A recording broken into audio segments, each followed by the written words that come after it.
I want to welcome you out to our Sunday school. We're going to be beginning revival this morning. Very excited about that. And we're concluding, Darren, just so you know, the television's there, not on. And so we're going to be concluding our series on conquering our demons. And it was a look at the 7 deadly sins that, of course, is not necessarily a scripture, but it is scriptural. Biblical, and we've covered a lot of these: pride, greed, lust, sloth.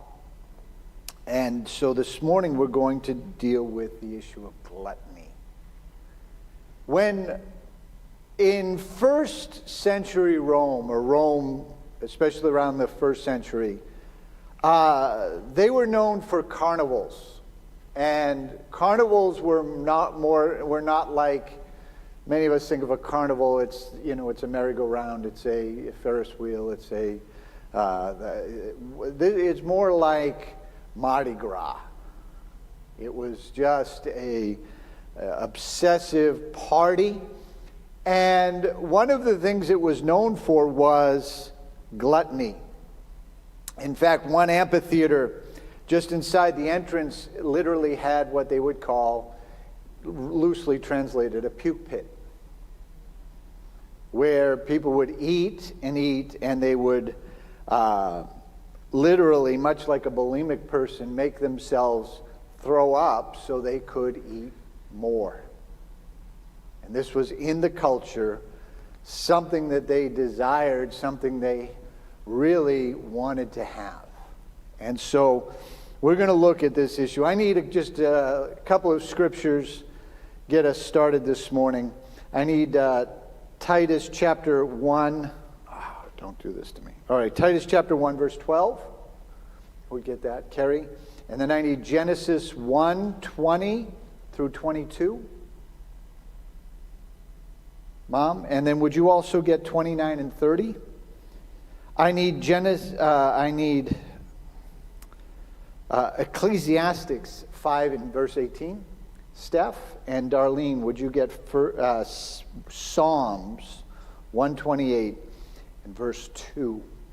And so gluttony is it's one of those issues that, again, it's not eating is necessity. It's the overindulgence of eating. And this is something that is the problem, and is definitely a problem in our generation. Titus chapter 1, verse 12. Even one of their own men, a prophet from Crete, has said about them, "The people of Crete are all liars, cruel animals, and lazy gluttons." And lazy gluttons. So this was seen as a bad thing. This was looked at as like, you know what? This was right up there with being lazy, with being liars, and gluttony. It was kind of all put together and seen as this one picture. Now, what we first need to understand, of course, food is God's plan, right? Nothing wrong with food. It's like money. Money is not in itself evil. It's the love of money. Sex is invented by God, but lust and perversion have taken into realms it shouldn't be in. So here, as a result, food is the same way. And we live in a day of abundance of food.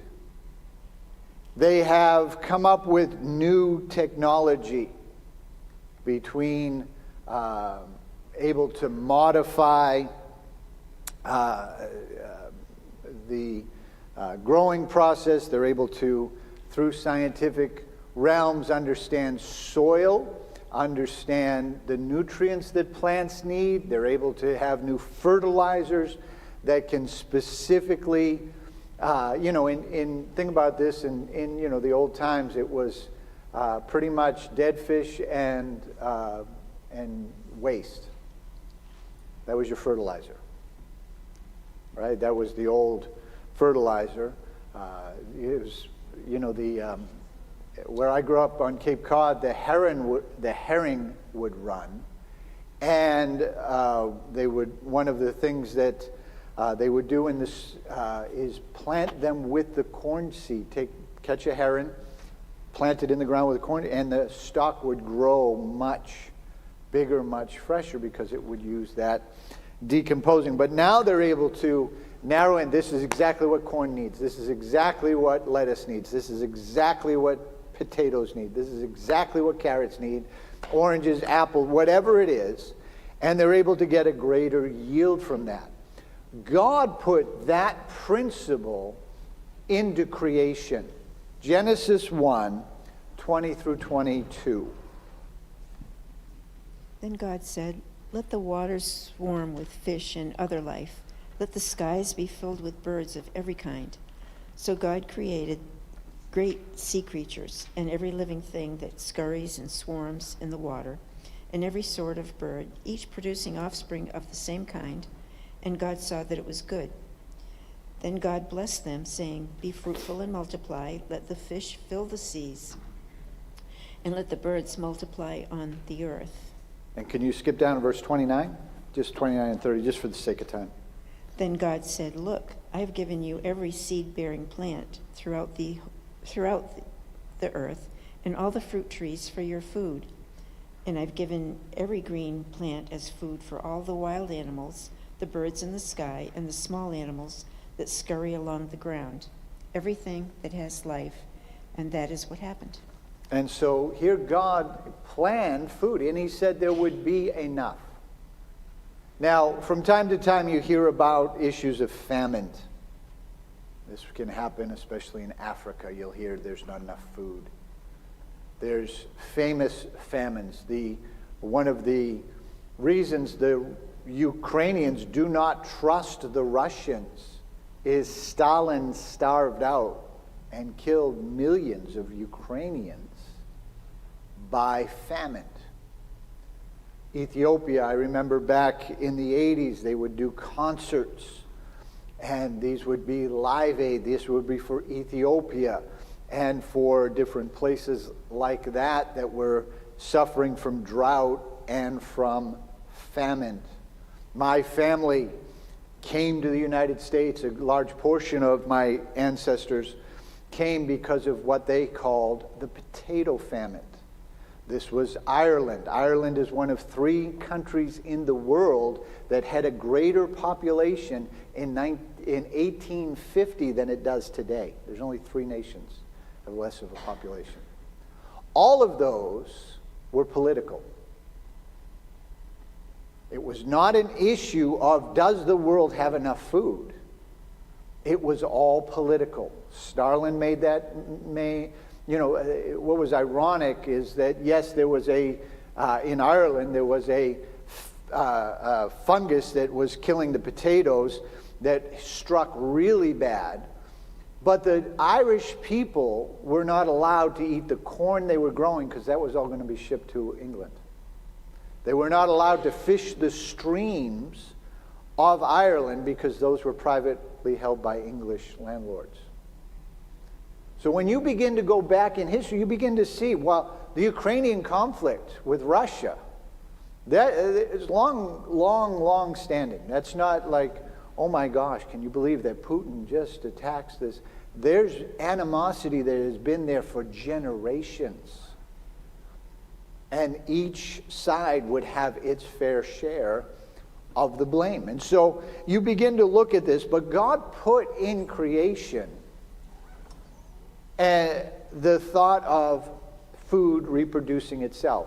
We read in Genesis, and by the end of Genesis, there is a famine, and there were famines that come and go, but there was, food to be had, and people could find that, and especially politicians did their work. And so the reality is God's put this in creation. There is food for us, and God has designed it this way. Ecclesiastes 5 and verse 18. Here is what I have seen. It is good and fitting for one to eat and drink, and to enjoy the good of all his labor, in which he toils under the sun all the days of his life which God gives him, for it is his heritage. God said, this is good. Food's not bad. And so, there's an entire television network devoted towards food. Ironically enough, it's called the Food Channel, or the Food something. Food Network, Food Channel, whatever it is. But anyway, the reality is God has created taste. One person said that if food had no taste, eating would be very boring and tedious. It's enjoyable. God's made it that way. Psalms 128, verse 2. You will enjoy the fruit of your labor. How joyful and prosperous you will be. And so you'll enjoy the fruit of your labor. God's put this into creation. And he says it's not a bad thing to understand this. And so it's a miracle of the way God's designed it. Let's get a few more scriptures, because man then was designed to work this and to use it and put it into practice. I need Genesis 9, 3 and 4. Carrie? I need Genesis 3, 17 through 19, Steph, and I need Psalms 8, 6 through 8. Mike, and let's get one more. I need Ezekiel 16 and verse 49. Myling. All right, so let's then look, because God put this in, and God designed it to be part of creation, that we were going to work for our food, and that food was going to sustain us. Genesis 9, 3 and 4. I have given them to you for food, just as I have given you grain and vegetables, but you must never eat any meat that still has the lifeblood in it. All right, so here in Genesis 2, you read, or Genesis 1, God says it's going to be just plants. Death was not entered in because sin had not entered in. Once sin was in, he said, okay, you can eat the meat because the animals are going to die. And so if you're a vegan, God bless you. But I like beef, I like steak, I like hamburgers, I like chicken, I like pork, I like seafood. I do. And so that's just the reality of God giving us that to eat. And so he put this in culture, and it's a self-sustaining system. We eat, grow, labor, eat, labor, and that's the way it is. It is interesting. Well, I'll get to that in just a minute. Genesis 3, 17 through 19. Then to Abraham he said, because you have heeded the voice of your wife and have eaten from the tree. Then to Adam he said. Oh, I'm sorry, 17. Right. Okay. said Abraham first. Okay. Yep. Then to Adam he said, because you have heeded the voice of your wife and have eaten from the tree of which I commanded you, saying, you shall not eat of it. Cursed is the ground for your sake. In toil you shall eat of it all the days of your life. Both thorns and thistles it shall bring forth for you, and you shall eat the herb of the field. In the sweat of your face you shall eat bread, till you return to the ground, for out of it you were taken, for dust you are, and to dust you shall return. So God reversed some of that curse after Noah. He said, you know what? I maybe made this a little too difficult for man to strive this way. But he put this principle in, right? This is what you're going to do. You're going to work. You're going to get that resources so that you can eat. So God is not against food. And so he's not against nice food, tasty food. And so this indigenous process, this miracle of design by food, of seed within itself, God had purposed. Genesis 8, 6 through 8. I thought it was Psalms, actually. Psalms, yes. Okay. Let me go back there then. I need more coffee. That's all right. It's Sunday.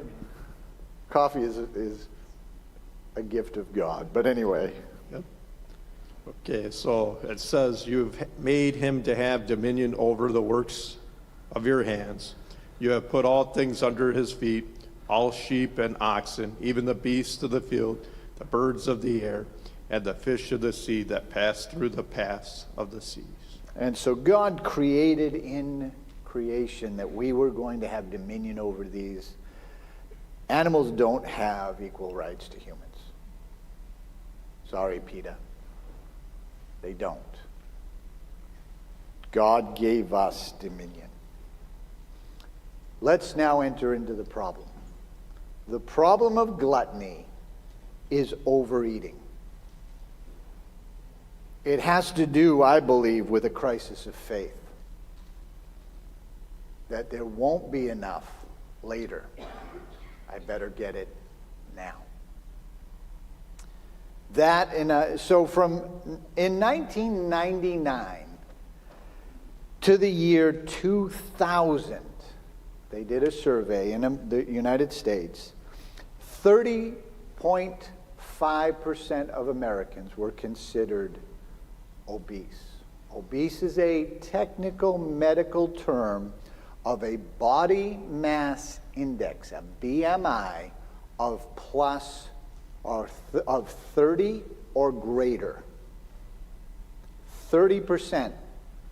Today, or actually just before the pandemic, 41.9%. So it's gone from just under a third of Americans to just under half of Americans.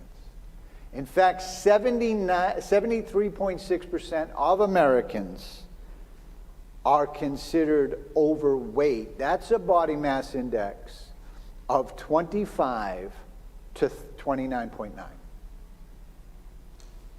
And so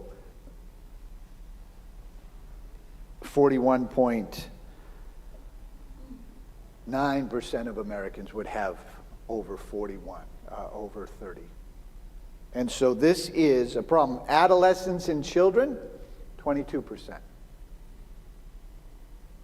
This isn't a problem in America. That's ages 12 to 19. It's become a problem in America. And the prevailing trend is it's not just America. It's now, America isn't even the most overweight nation on the planet. The actual most overweight nation on the planet is Mexico. England and Western Europe are all up there as well. And so some have blamed processed foods, lots of calories, lots of carbohydrates, lots of different things in the problem. And it's definitely become an increasing problem in our generation. In fact, pants companies, especially jeans, have now made what they label a size bigger. What used to be a 34 is now really a 36, but they label it a 34 so that people will feel better. This has become a national industry. They began to introduce in the 70s Tab. Tab was the first diet soda. It's since gone off the market. Little funny true story. The way they would advertise it was this girl walking on the beach, and you could only see her back. And she'd be carrying a can of Tab. And so she looked really good. All the men were kind of fawning over her different things. That was the commercial. True story. My wife and I were on the New Jersey Turnpike, and we got behind a car that's license plate was Tab 1. But we only saw her from the back, and we both laughed about that because it seemed like the commercial only with cars. Diets have come in. Keto, paleo, all of these kinds of diets. Industries have come up from this, such as Jenny Mays and Weight Watchers. Was it Jenny what? Jenny Craig. And Weight Watchers and all of these kinds of industries have come out of that. Apps on your phone now, Noom and all of these kinds of things, all because this is an issue in America. Here's a very interesting scripture.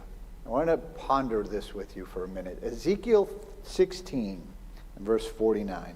This is the sin of your sister Sodom. She and her daughters were proud, had plenty to eat, and enjoyed peace and prosperity, but she didn't help the poor and the needy. Okay, so what happened? Sins of Sodom. I thought Sodom was full of homosexuals. That's why God judged it. Because they wanted to rape the angels that God had sent there. But Ezekiel, God inspires him. He says, you know what Sodom's sins were? Pride, laziness, gluttony. And they didn't help the poor. And so very fascinating to understand that, you know what? These lead into self-indulgence. And if you'll notice that all of the sins that we've talked about are self-indulging sins. Whether that's laziness or pride or greed or lust or gluttony or anger, they're self-indulging sins. And so he says here, God says that the sin of Sodom, long before, they were known for the immorality. They were known for their gluttony. One man said in an amusing way, but on the whole, should be inclined to say gluttony is a sin in which civilized man has outgrown. There's not much need to refer to this from the pulpit. It is a curious fact that a sin that was once an urgent topic of teaching of morality should now be so rare that it can be practically neglected. Let's think just what it leads to in the practical. Let's put the spiritual aside yet. Gluttony leads to number one, it causes heart disease. Heart disease is the number one killer of people between the ages of like 25 and 60 or something like that. The number one reason of heart disease, the number one and two, they go back and forth, but right now number one is being overweight. Leads to high blood pressure and some other issues that causes heart problems. Smoking is number one, smoking was number two, and anger is number three. And so smoking's on the rise again since the pandemic, which is kind of interesting. And so we'll see if it remains. But number one killer of Americans right now, heart disease. Number one cause of heart disease, overweight. Type 2 diabetes is actually a behavior-driven disease. Type 1 diabetes, you are born, your pancreas is out of control, you are born that way. Type 2 is because you've eaten yourself into that. It's a behavior-driven disease. Strokes are linked to high blood pressure because of being overweight. Talked to a lot of people who are overweight and technically obese, and many of them will be on high blood pressure medicine. Now, of course, not all people on high blood pressure medicines are obese. Not all people who are obese are on high blood pressure medicines, but there is a link there. Certain types of cancers can be linked to obesity. Joint pain, especially in the knees and the ankles. When you're carrying around, there was a pastor's wife, she was in South Africa in our fellowship, she was an American missionary, and she was beginning to suffer from some problems. And the doctor began to deal with her about losing some weight, and she just kind of kept putting it off and putting it off and putting it off. So finally he had her come into the office, and he had her put on a jacket. And the jacket weighed about 60 pounds. She said, okay. He said, I want you to wear that for our whole session. So get up. She's struggling to get up because she's got 60 pounds. She said, sit down, I want you to walk. Oh, it's hard to walk. He said, but that's the extra weight you are carrying every day. And so began to bring out sleep apnea, which is a multi-million-dollar business. CPACs and all of this kind of stuff.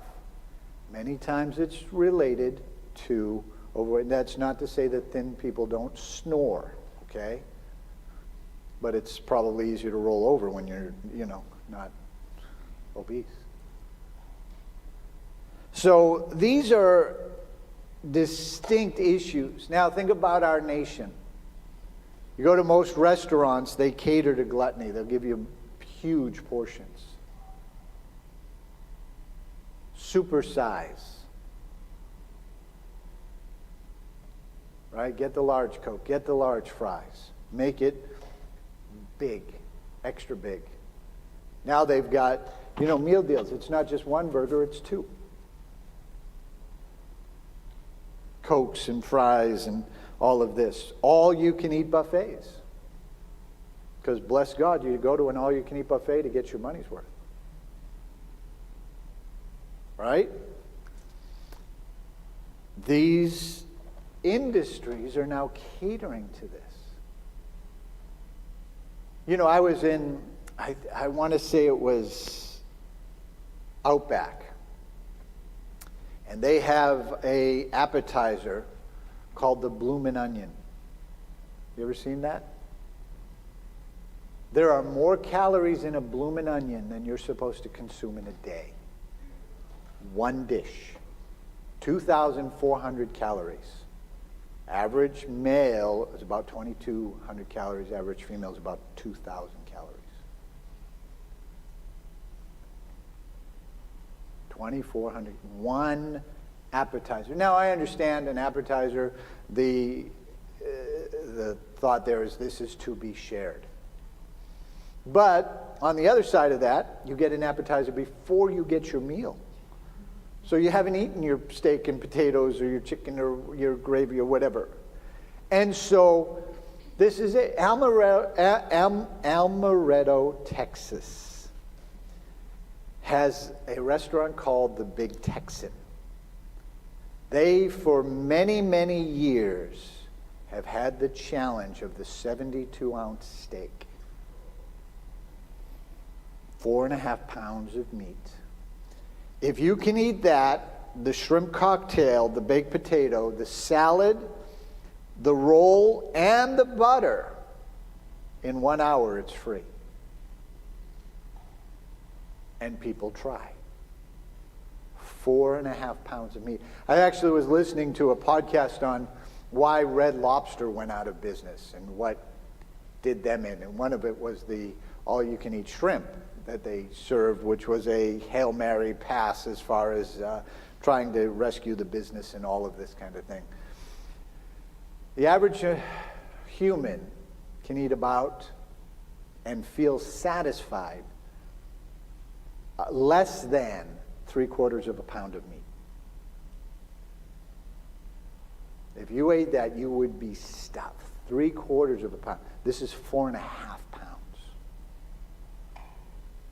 Right? There are hot dog eating contests and all of this kind of thing that Oh, by the way, with the 72-ounce steak and all that, they also include a free vomit container. So this is a culture that begins to lay hold of the minds, the hearts of men and women, and it is now considered normal. Big industry issues, they began to push for plus size models for the clothes because this was what most Americans are. 41% are overweight. So they began to push for this. And of course, the fashion industry that just wants to make money gave into that. And no longer is it just the pencil-thin coat hangers that they have walking the runways, but they also have oversized or larger people. There's warnings in the Bible. Let's get some scriptures. Deuteronomy 21, 20 and 21. Who would get that?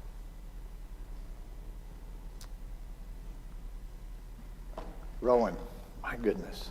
Proverbs 23, 20 and 21. Carrie? Mary, would you get Proverbs 30, 8 and 9? Mike, would you get Proverbs 25, 16? I need 1 Timothy 6, 8. Logan? Proverbs 23, 1 through 3. Darlene? Through 4 more. Proverbs 23, 6. Jeremy? Ecclesiastes 6 and verse 7. Mylene? Psalms 141 verse 4.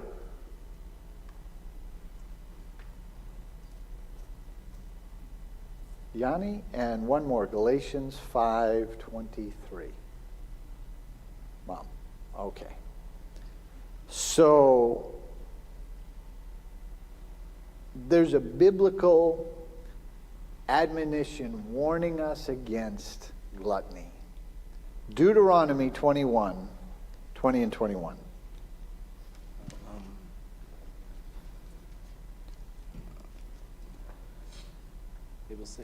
They will say to the elders, "This son of ours is very stubborn. He won't obey us. He wastes his money. He is always getting drunk." Then all the people in the town will put him to death by throwing stones at him. Get rid of this evil person. All the people in Israel will hear about, and they will be afraid to disobey their parents. Okay, and so most translations use the word he is a glutton and a drunkard. And so, again, this was seen as something that was a mark of a failed character. Be right up there with being a drunkard, just being out of control with alcohol, being out of control with food. I had a friend in Lithuania, an Assembly of God pastor, who I had become quite friendly with when we were there. And he went to the doctor, and the Lithuanian doctor said, "You have to stop drinking." And he said, "What do you mean? I don't drink at all." He was the first time he invited us over. He said, "Yeah." I said, "Do you want us to bring anything?" He goes, "Nah, I got all the beer you want." I said, "I don't want any." He goes, "That's as much as I have." So we got. I loved his humor, but anyway, he was overweight, and he said, "You got to stop eating these," and he had to change his diet radically because he was developing cirrhosis of the liver, which is an alcoholic's disease, but it also can be a glutton's disease. So this is why these are often linked. Proverbs 23, verses 20 and 21. Do not carouse with drunkards or feast with gluttons, for they are on their way to poverty, and too much sleep clothes them in rags. So interesting here, again, drunkards and gluttons, and he says, you know what? It consumes them. They waste their money. They're, all of these kind of things, and it brings to poverty. Proverbs 30, verses 8 and 9. First, help me never to tell a lie. Second, give me neither poverty nor riches. Give me just enough to satisfy my needs. For if I grow rich, I may deny you and say, 'Who is the Lord?' And if I'm too poor, I may steal and thus insult God's holy name." And so he says, give me just enough. That's what I want, just enough. I want not enough to be rich and forget you. I want to be, and not enough to be poor and cause problems for your name. Give me just enough. And so, appetite is not evil. Overindulgence is. We're all going to be hungry sometime today.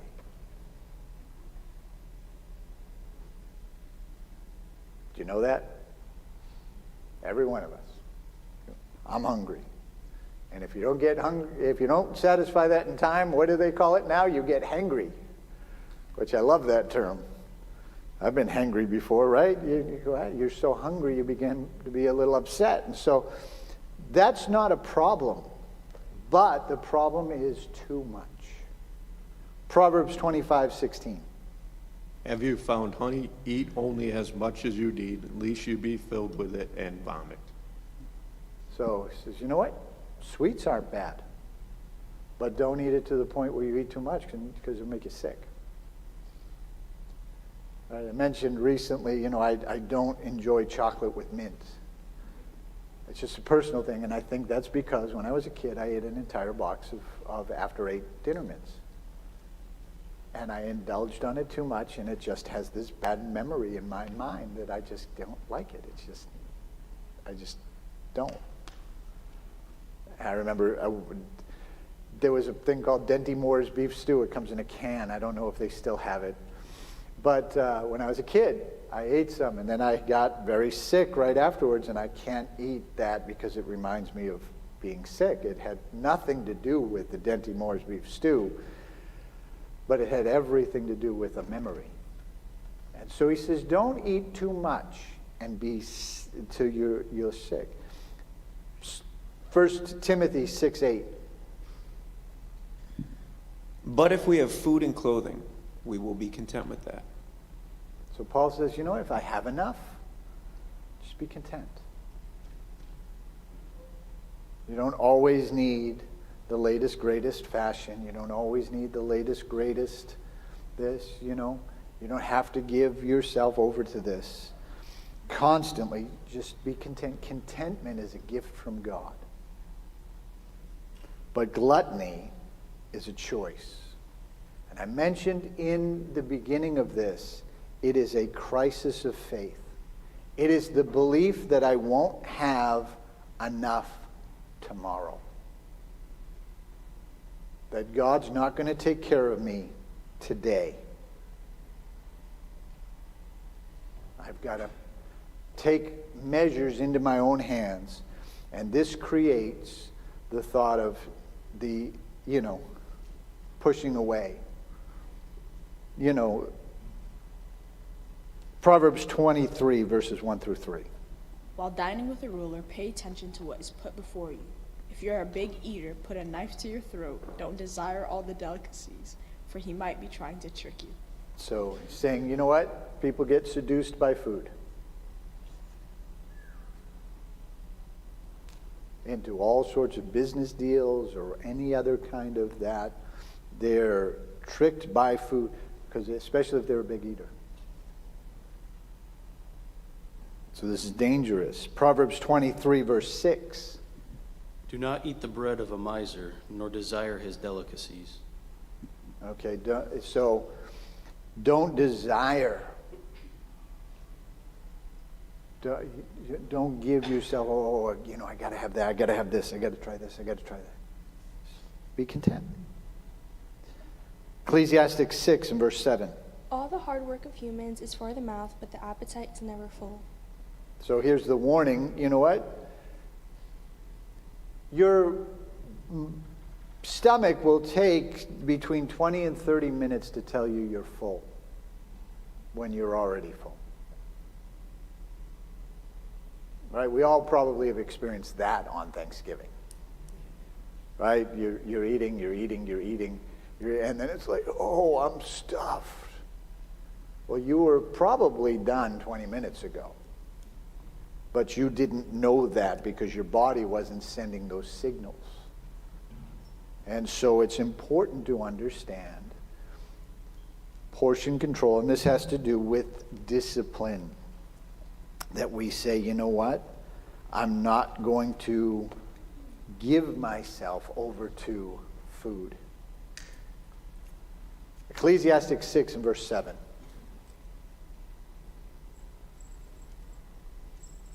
All people spend their time scattering for food, but they never seem to have enough. That's dangerous, right? It's very interesting. Suicide. I want you to consider this. Suicide is a Western problem. It's a enough problem. The highest suicide rates, Japan, Lithuania is up there. These are Western countries that have enough. You don't read about suicide rates being a major problem in Ethiopia. And part of that is because they have to, in South Sudan, they just have to, you're just working a day to get enough food. Right? Sustaining became the, but when it's, I never have enough. I need more. I can't. And this gets into food. It's a very dangerous place. This is why I say it's a crisis of faith. Because it's the inability to believe that, you know what, God's going to take care of me tomorrow. Jesus said, don't worry about today. Don't worry about tomorrow's problems. Today has plenty enough of its own to worry about. That's not to say we don't make plans. That's not to say we don't not look forward to things. Right? April 15th is coming. There's a lot of people who are not looking forward to that day, but they have to deal with their taxes by then anyway. Right? There's things that we have to do that maybe we plan on. That even the things we're not worried, we don't like.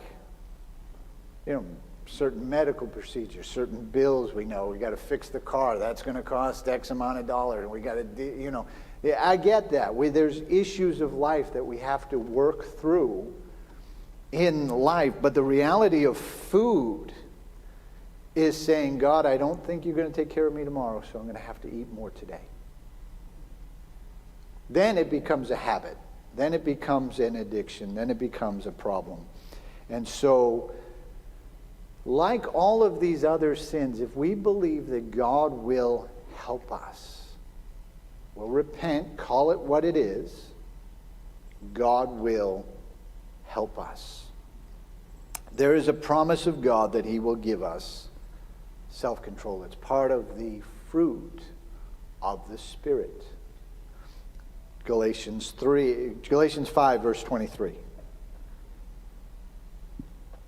Gentleness and self-control. There is no law against these things. And so here's the end of the list of the fruits of the Spirit. We've done Sunday school on those.